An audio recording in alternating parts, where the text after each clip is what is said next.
miss me? What's up, guys? Welcome to the channel, and today we're going to be continuing the Nightmare on Elm Street review series.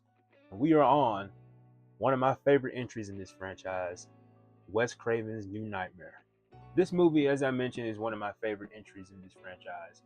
I love this movie. The earliest memories I have of even coming across this film was as a kid. I was 4 or 5 years old, and I was over at my dad's house, and he had a girlfriend at the time, and she had all the Elm Street films, and I had picked up the New Nightmare cover, and I saw Freddy on the cover, and I was like, wow, this guy looks cool. Like, this cover looks cool. I was like, Dad, can we watch this? I want to watch this. He was like, nah, you're not watching that. So we watched something else. But I remember seeing the cover, and I was like, I got to see this movie. And as I got older, finally watched it, and I love New Nightmare. New Nightmare is basically Wes Craven's way of closing out the series of the character that he created. The Nightmare on Elm Street franchise became a hit for New Line, but as I mentioned before in my previous reviews, they bought into their own hype, and Freddy just became a parody of himself. He became a joke. And so Wes Craven, he saw those movies and he was like, yeah, we ain't doing that. We're gonna get this back on the tracks. And this is his way of doing it, giving a proper send-off of this character of Freddy after the mess that was Freddy's Dead.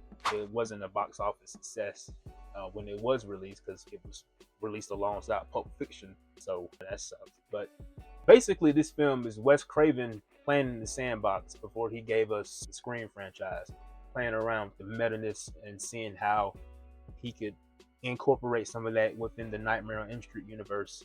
And then eventually in Scream, basically those characters know about famous slashers like Michael Myers, Jason Voorhees, Freddy Krueger. They know all the prominent slasher movie villains within that world. And so you have Wes Craven here in 1994, 2 years prior to the release of Scream, basically doing a prototype as far as how can I incorporate this meta feel, this meta world within this film. What else can I do with this? And that's what he did in Scream. So thank the Lord for Wes Craven, because who knows, if Wes Craven never did New Nightmare, we may have never got the Scream franchise. So thank this movie for the Scream franchise. I also don't really consider New Nightmare a sequel. It's more of a meta-fictional reimagining of this evil entity coming into the real world and taking the form of Freddy Krueger. Cool, interesting concept, and Wes Craven knocked it out of the park. So let's get into it. As far as what I like about New Nightmare, the look of Freddy Krueger. One of my favorite looks of Freddy in this entire franchise. Technically, it's not Freddy. I understand, for someone mentions in the comment section, this is not Freddy. I know. It's a demon taking the form of Freddy. But this look overall is amazing. It's amazing. I love the look of Freddy. You have Freddy with the makeup exposed, tissue kinda. His hat is green, the black trench coat. The sweater colors are more vibrant and defined, and the bone claw is amazing as well. On the original Nightmare on Elm Street's poster, this claw appears on that poster. I guess this was Wes Craven's original intent for the character of Freddy Krueger to appear in that film, but the budget was nowhere near capable of providing this look of Freddy in that movie back in '84. So fast forward 10 years later, Wes Craven finally got to bring this version of Freddy on the big screen. The leather pants may be a little too much. I will say that the leather pants may be going overboard a little bit, but overall, fantastic design. And sticking with Freddy, like I just alluded to earlier, technically this isn't traditional Freddy Krueger. This is an ancient demon taking the form of Freddy in the real world. Evil's taking form of a popular IP within this universe. Freddy Krueger, as he is in our world, he's still popular in their world, in this universe. And with the earthquakes as well, I forgot to mention the earthquakes, symbolizing that this entity is getting closer and closer, trying to invade the real world, is a great nod as well. It's creepy too, because Wes Craven wrote earthquakes in this script, and then the real life Northridge earthquakes in California happened in 1994, which is crazy. I don't know, coincidence? Maybe. Heather Langenkamp returns after her appearance in Dream Warrior. She's finally back, ladies and gentlemen, and it's a welcome return. And she's amazing in this movie. This is her best performance, in my opinion, in this entire franchise. She starts off as Heather, in the first act, second act in the film, and then eventually towards the finale of this movie, she turns into Nancy Thompson because after her conversation with Wes Craven himself, basically he tells Heather that she has to become Nancy one last time. Like I said, man, great performance by Heather Langenkamp in this movie. She is just on another level, and I love it. And just like Heather Langenkamp's return, we have the return of John Saxon, not Saxon, Saxon, as I was saying in the previous reviews. But yes, John Saxon returns as well as Nancy's father, well, as John Saxon himself, and eventually in the third act as Lieutenant John Thompson. His return is welcome as well, just acting alongside Heather Langenkamp, especially when they are in the park as Dylan is playing, those two just talking about life. The performance by Miko Hughes as Dylan, Heather's son, is great. It's a great performance by him as well, just basically selling the fear of this demon to his mom, to Heather, to Julie a little bit, to the nurses and the doctor in the hospital, Dr. Hefner. His performance just overall just sells you on the threat that is the demon, the entity, and him just having a seizure and convulsing on the floor and just making creepy voices, singing the nursery rhyme and watching the TV at night by himself. And the TV, it's revealed that the TV is unplugged, it's not even plugged in. He has Rex, I forgot to mention Rex as well, having Rex as his guard, as he says in the movie. It's just great, man. This is a great performance by him. And also, speaking of that scene earlier with Heather and John in the park, after the death of Heather's husband Chase, Heather is in bed explaining to Dylan that Chase is with God, his dad is with God. And so Dylan takes that the wrong way, basically, by climbing on the top of the jungle gym and trying to reach God. And he eventually falls, and Heather runs just in the nick of time to catch him. And then he's like, why wouldn't God take me, Mom? I was trying to get to God. Why wouldn't he take me?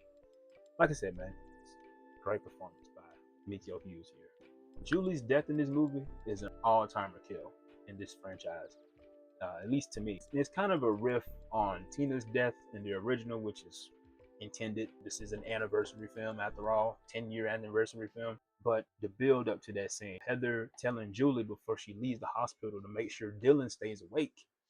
And oh, those nurses, man, they inject something inside Dylan with the syringe to make him fall asleep. And basically Julie is trying to keep Dylan awake and it doesn't work. And then you get the best look of this version of Freddy Krueger as he slowly rises behind Julie. And that shot of him, man, just rising up looking so mean and menacing, bro.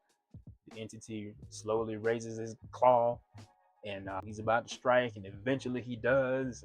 You get the scene play out. Julie's in the air as the nurses break into the room with security and drags her up. But before he drags her up, he is on the wall, standing on the wall as Dylan's watching all this, mind you. Dylan's watching all this go down. And the entity sees that. And he walks over to Dylan and he says to Dylan, "Ever played Skin the Cat?" He says that line and he proceeds to drag Julie up the wall and on the ceiling as a callback to, I mentioned, Tina's death in the original. And just that scene, man, that scene overall, great scene. Just a great moment in this franchise. Just a memorable moment for me. And finally, there are several sequences here that are memorable as well. You have the highway scene with Dylan and Freddy, the final battle, Heather's nightmare in the hospital, and Freddy at Chase's funeral. Heather falls asleep at the funeral. She falls down and she hits her head on the little railing on the casket opening. And she looks back. Julie's there, but Dylan isn't there. And so she asks Julie, hey, where's Dylan? And Julie's like, I don't know. And then we hear laughter.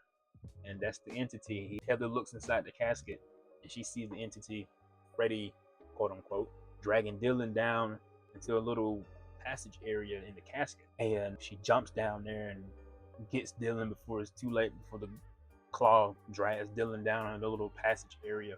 The highway scene as well, basically Dylan taking things too literal. Heather telling Dylan that home is right across the freeway from the hospital. And what does Dylan do? He sleepwalks. He sleepwalks across the highway, and basically Freddy's there. He appears in the sky that shot to. The entity appearing in the clouds at the night. He picks Dylan up and he begins to toy with him across the traffic. He gets the claw, the blade, or whatever, and he picks him up while Heather is screaming and saying, "Take me instead, leave my son alone." And she's trying to get to him, and she gets hit. You have the final battle here. Heather becomes Nancy for one last time. Basically, she enters the demon's world, the entity's world, his lair, and trying to retrieve Dylan back. And Dylan appears, and Heather asks Dylan, "Hey, where's the man at? Where's the evil man?" And he's like, "He had me, but he let me go." And then he appears and he grabs Heather. But basically, towards the end of the battle, Freddy has Dylan cornered in a oven. And throughout the story goes back to Hansel and Gretel and the witch. Heather reads Dylan the story within the film, and basically that comes into play here as Heather and Dylan team up to burn this demon. They trap him inside the oven, and he burns alive. He's defeated, and his world begins to explode and collapse, and Dylan and Heather run towards the entry point, get under the water, and they roll back out under the covers in Dylan's room.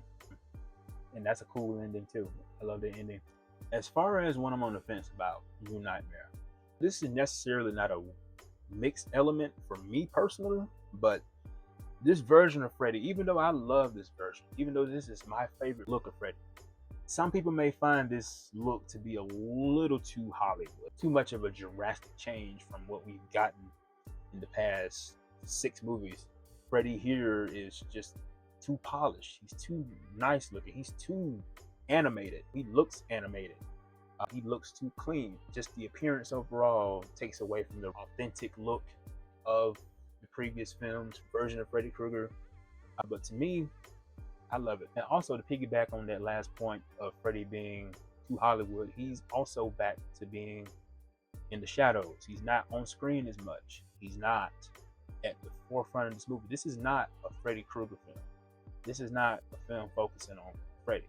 This is a character-driven film focusing on Heather Langenkamp. It just focuses on her and other characters, the people behind these films. They may also turn people away. I want to see Freddy. I don't want to spend an hour and 50-something minutes watching these characters just go throughout their days. I want to see the man himself.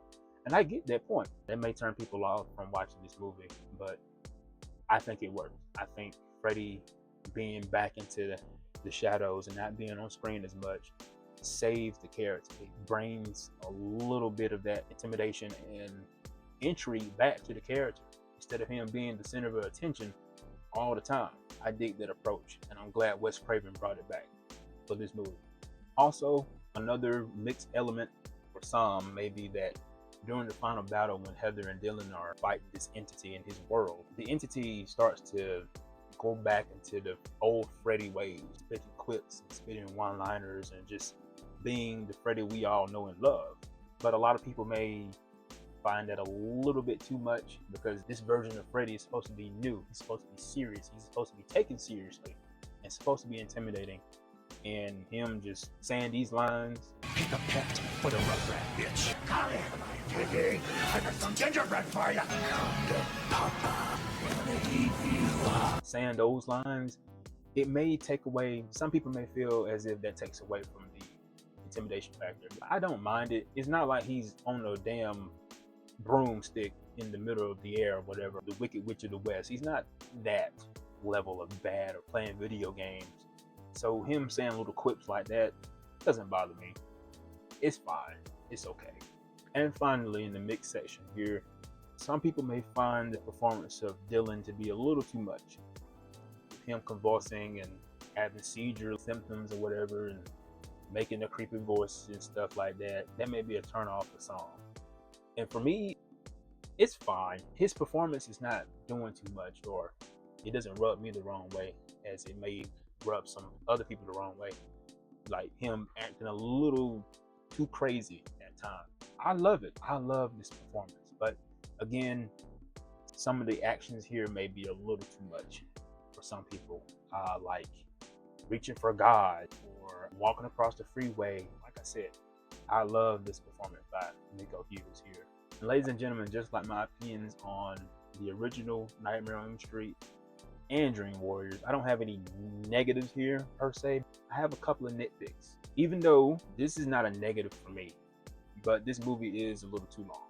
This movie is the longest film in the franchise, and that also may turn people away with how little of Freddy that you get throughout this film, and this being a character-focused story. It's not all slasher and nightmare heavy as we love from the previous movies like Dream Warriors and Dream Master. This movie takes its time to get where it needs to be, tell a story, a meaningful story, and to close out this franchise on a high note. I respect that about this movie, and I love this movie for that reason. But personally, I agree with most people's critiques about this movie, with this being a long movie being one of those critiques. And if I was in the mood for Freddy Krueger, I would most likely pick the OG Nightmare, Dream Warriors, Dream Master over this one. But this one is also in that rotation as well. But ladies and gentlemen, those are my thoughts and opinions about New Nightmare. Tell me what you think about this movie.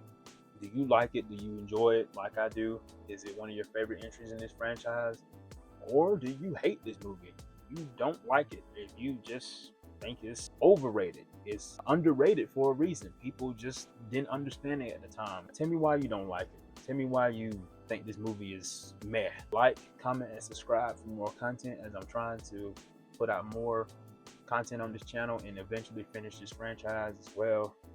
And until next time, guys, I'm Bran. Thanks for watching. Peace.